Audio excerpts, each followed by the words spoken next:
My best friend falsely testified against me so he could steal family from me. It is now 10 years later, and I just found out he is laying hands on my daughter. I am going nuclear. 10 years ago, my wife and I were in a custody battle over our daughter right after our divorce. The whole thing was ugly, but nothing prepared me for the betrayal that hit in the courtroom. My best friend, the guy I'd known since high school, took the stand out of nowhere. I remember feeling relieved at first because surely he was there to back me up. Instead, he looked me dead in the eyes and started crying, saying how he watched me violently shake my daughter during one of my rage episodes. My jaw dropped. I looked at him like it was a bad dream. He started showing doctored texts and video clips of me and my daughter. Our happy moments twisted into painting me out as an abusive monster. I looked over at my wife, who was putting on crocodile tears, as if every word he was saying was true. The judge stared at me with disgust. My lawyer wasn't ready for it. Even he looked at me like I was a liar when I told him this was fake. That day, I lost everything. No visitation, no phone calls, nothing. When I stepped outside the courtroom, I could barely breathe.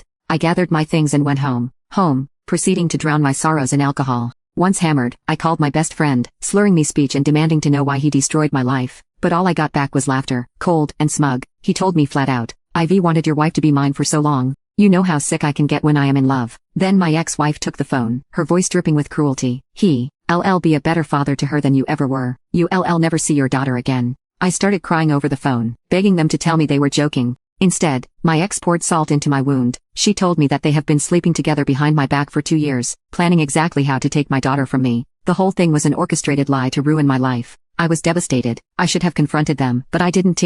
I moved states, started over, but I never gave up hope. I kept sending birthday cards, letters and gifts to my daughter, hoping she'd know her dad loves her. But I never heard a word. All I knew for certain was that my ex was lying to her about how I used to do things to her when she was little. My ex told me so herself. I was almost ready to face the fact she'd never really know me. But then, out of nowhere, 10 years later, a call came that shattered everything. A hospital from my old hometown said me daughter had been in a car accident. They told me my name was listed as her emergency contact. My heart nearly exploded. Why was I her emergency contact? But I didn't ask. I just jumped into my car, hands trembling the whole drive. When I walked into that hospital waiting room, my ex-wife and former best friend sat stunned, clearly never expecting to see me again. The air was thick with awkwardness. My ex-wife quietly got up and moved toward the doctors, presumably to warn them, leaving me and him alone. I didn't say a word, and that is when he started speaking. At first, he seemed emotional, almost like he might apologize, but instead, the things he said made my blood boil. He admitted to me with a cruel tone that he never gave my daughter any of my letters or gifts I sent. He laughed about how he convinced her I'd abandoned her, but then, just as I thought it could get worse, he changed gears.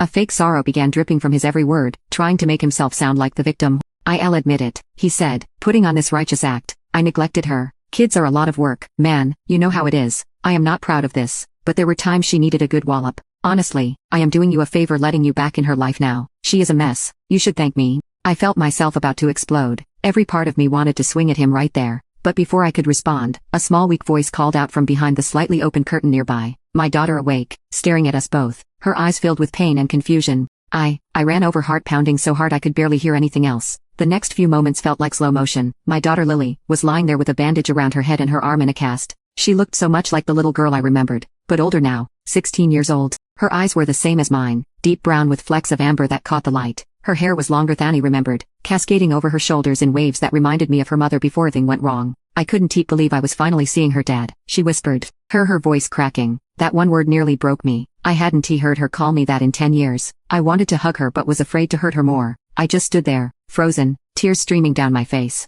The antiseptic smell of the hospital room faded away, as I focused entirely on her face, trying to memorize every detail in case this moment was snatched away from me again. My ex-wife Denise came rushing back with a nurse. She tried to position herself between me and Lily. The nurse checked Lily's vitals while Denise glared at me. Her face had aged, lines of bitterness etched around her mouth that hadn't been there before. I stood my ground. The hospital called me. I am still her father. My voice was steadier than I expected, drawing strength from Lily's presence. My former best friend Russell joined us now. He put his hand on Denise's shoulder, like he owned her. The gesture made me sick. He gained weight over the years, his once athletic frame now soft and imposing. His eyes still held that manipulative gleam I been too blind to see when we were friends. "Let's not make a scene," he said with that fake, concerned voice. "This is about us. It is about Lily." The nurse finished checking Lily's monitors and turned to all of us. "She needs rest. Only immediate family should stay." She was young, probably new to navigating family drama in her ward. Denise immediately pointed at me. "He is not family anymore." Her voice was sharp, cutting through the air between us. The nurse looked confused. I pulled out my wallet and showed her my ID. "I am her biological father. The hospital called me as her emergency contact." My hands were shaking slightly as I held out my driver's license. This seemed to surprise the nurse. She looked at Lily, who was watching this whole exchange with wide eyes. Lily, who would you like to stay with you? Denise cut in before Lily could speak. She is a minor. I make the decisions. Her not-for-profit knuckles were white as she gripped the side rail of Lily's bed. I want my dad, Lily said quietly but firmly. The shock on Denise and Russell's faces was priceless. They clearly hadn't expected this. The nurse nodded and started ushering them out. Denise tried to protest but the nurse was firm. The patient has requested privacy with her father. Please respect that. Once they were gone, I pulled a chair next to Lily's bed. The vinyl squeaked beneath me as I sat down. We sat in silence for a moment. I had rehearsed what I'd say to her 1,000 times over the years, but now my mind was blank. The steady beep of her heart monitor punctuated the silence between us. They told me you left us, she finally said, that you didn't want me. Her voice was small, carrying the weight of a decade of abandonment. My heart shattered all over again. That is not true, Lily. I've thought about you every single day. I sent cards, letters, presents. I swallowed hard, fighting back a fresh wave of tears. I never got anything, she said, tears forming in her eyes. One escaped, trailing down her cheek. I wanted to wipe it away but wasn't sure if I should touch her yet. I know. I just found out they kept everything from you. I clenched me fists in my lap, anger mixing with my grief. Lily looked down at her hands. The IV tube snaked from her arm to a machine beside the bed. I heard what Russell said to you, about hitting me. Has he hurt you, Lily? I asked gently. She didn't answer directly. Instead she asked, did you really hurt me when I was little? Mom always said you had anger issues. No, Lily, never. I would never hurt you. They lied in court. Russell made up stories to help your mom get full custody. I leaned forward, desperate for her to believe me. Why would they do that? She asked. I sighed. Russell wanted your mom. They were together before the divorce. Even now, saying it out loud made my stomach turn. I found some old pictures of you in the attic last month. Mom always said you were dangerous, but you looked so normal, happy. You were holding me and smiling. It didn't match what they told me. She picked at the edge of her blanket, a nervous habit I remembered from when she was small. What else did you find? I asked. My heart racing. Letters, in a box with my name on it. They were all opened. From you. She looked up at me, her eyes searching mine. You found my letters. I could barely get the words out. She nodded. That is why I put you as my emergency contact. I memorized your number from one of the letters. I wasn't sure if it was still good, but before I could respond, a doctor came in. He introduced himself as Dr. Stevens, and explained Lily's injuries, concussion, broken arm, some bruises, some bruising. She was lucky. The car had hit a tree but the airbags deployed properly. He was middle-aged with kind eyes that seemed to understand more than he was saying. Who was driving when the accident happened? I asked. She shook her head. Russell was. He was angry, driving too fast. Her voice trembled slightly as she recalled it. The doctor looked uncomfortable. We've noted that in her chart. There are some concerns about the home situation that we need to address. He glanced meaningfully at me. I nodded, understanding what he was implying. I am her father. I want to help. My voice was firm, resolute. After he left, Lily reached for my hand. Her touch was tentative, like she wasn't sure if she was allowed. Her fingers were cold against my palm. Will you stay? As long as you want me to, I promised. We talked for almost an hour. She told me about school, her friends, her life. She liked art, and wanted to study design someday. She had a best friend named Emma who stood by her even when things got bad at home. I shared stories about when she was little, memories she didn't have, how she used to insist in wearing rain boots even on sunny days, how she once tried to free all the goldfish at a pet store, because she thought they looked sad. It felt surreal, like I might wake up any moment and find this was all a dream. Eventually, a nurse came to check on Lily again. She mentioned visiting hours would be ending soon. I didn't want to leave, but I knew I could push too hard too fast. I'll be back first thing tomorrow, I promised. She looked worried. What if they don't let you? The fear in her voice broke my heart all over again. I'll figure something out. I am not disappearing again. I stood up reluctantly, already dreading the separation. As I was leaving, I ran into Russell in the hallway. He blocked my path, his bulk taking up most of the corridor. Having a nice reunion, he sneered. Don't get used to it. His breath smelled of coffee and cigarettes. I know what you did, I said, keeping my voice low. Lily told me everything. He shrugged. Prove it. Nobody's going to believe you now, just like nobody believed you then. His smug confidence made my skin crawl. She found my letters, Russell. She knows you've been lying to her for years. Something flashed in his eyes. Worry maybe. She is confused from the accident. Once she is home, things will go back to normal. She is not going back to your home, I said firmly. Not after what you've done. He stepped closer. Watch yourself. One call to the police about you harassing us and you'll never see her again. His voice was low, threatening. Outside the hospital, I sat in my car for a long time. My mind was racing. I needed a plan. I couldn't lose Lily again, not now that she knew the truth. I called my old lawyer, left a message explaining the situation. Then I found a hotel nearby and checked in. That night, could barely sleep. I kept thinking about Lily in that hospital bed, about what might happen when she was discharged. Would Denise and Russell take her home and cut me off again? Would they punish her for contacting me? The next morning, I was back at the hospital as soon as visiting hours started. To my relief, neither Denise nor Russell was there yet. Lily was awake, looking better than yesterday. Some color had returned to her cheeks, and she smiled when she saw me. "You came back," she said, sounding surprised. "Of course I did," I replied, sitting beside her bed. "I promised, didn't I?" We talked more, filling in the 10-year gap between us. She asked about where I lived now, my job, if I had a new family. I told her everything, how I never stopped thinking about her. After I found your letters, things got worse. Russell found out I was looking through the attic. He got really mad. She twisted the hospital bracelet around her wrist nervously. "Did he hurt you?" I asked, trying to keep my voice calm. She nodded slightly. "He grabbed my arm really hard. Left bruises."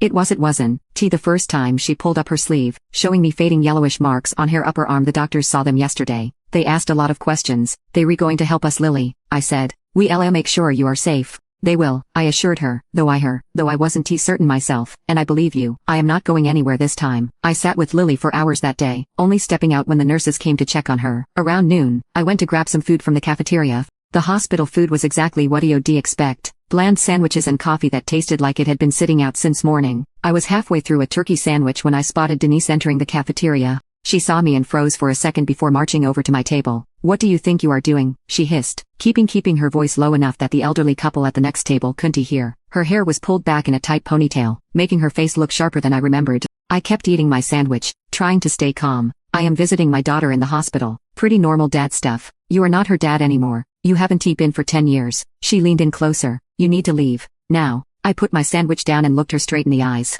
"Lily wants me here, and I am not going anywhere." Denise's face flushed red. "She doesn't know what she wants. She is confused from the accident. Shesha found the letters." "Denise." I watched her face carefully. "She knows you've been lying to her." For a split second, I saw panic in her eyes before she regained her composure. "Those letters were from a dangerous man who couldn't control his temper. I was protecting her." Shook my head. "You can keep spinning that story, but Lily's old enough now to see through it." Denise grabbed my arm, her nails digging into my skin. "Listen to me. You walk away now, or I'll make sure you regret coming back." I pulled my arm away. "Like you did 10 years ago. I am not that same guy anymore. Denise, I am not running this time." She stood up straight, smoothing her blouse. "Russell will be here soon. He is not as patient as I am." "Yeah, I heard all about his patience from Lily. Sounds like he has got quite the temper." I emphasized the last word, throwing her own accusations back at her. Her eyes narrowed. "You don't know anything about our family." "I know enough," I replied, gathering my trash. "And so does the hospital staff." I walked away, leaving her standing there. My heart was pounding, but I felt stronger than I had in years. I wasn't going to let them intimidate me this time. When I got back to Lily's room, a social worker was there talking to her. She introduced herself as Amber Wilson from Child Protective Services. She was young, probably early 30s, with kind eyes behind professional-looking glasses. "Mr. Carter, I am glad you are here," she said, extending her hand. "I'd like to speak with you as well." I shook her hand, trying not to look as nervous as I felt. "Of course." Amber explained that the hospital had reported concerns about Lily's home situation based on comments she made to the medical staff and the circumstances of the accident. She was doing a preliminary assessment. "Lily has shared some concerning information about her home life," Amber said carefully. "I understand you haven't been in the picture for some time." I nodded, glancing at Lily, who was watching us intently. "Not by choice. I lost custody when she was 6. Her mother's husband kept us apart." "I see." Amber made a note on her tablet. "And you are back in contact now because of the accident?" "Yes, I was listed as her emergency contact." I still couldn't believe Lily had done that. Amber turned to Lily. "And you put your father as your emergency contact recently?" Lily nodded. "Last month, after I found his letters." Amber asked a few more questions, mostly directed at Lily, about Russell's behavior, about the accident, about how things were at home. Lily answered honestly, describing Russell's angry outbursts.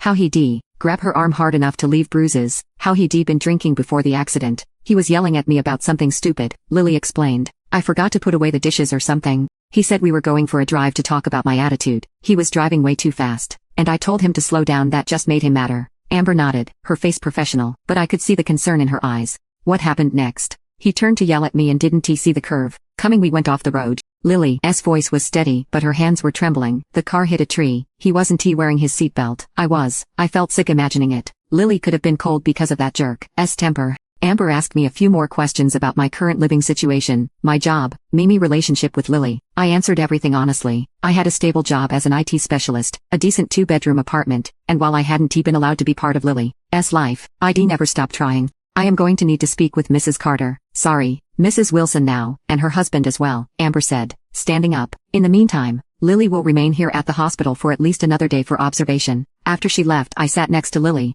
bed again. "You okay?" She nodded, but I could tell she was worried. What is going to happen now? I don't know exactly, I admitted, but I am not.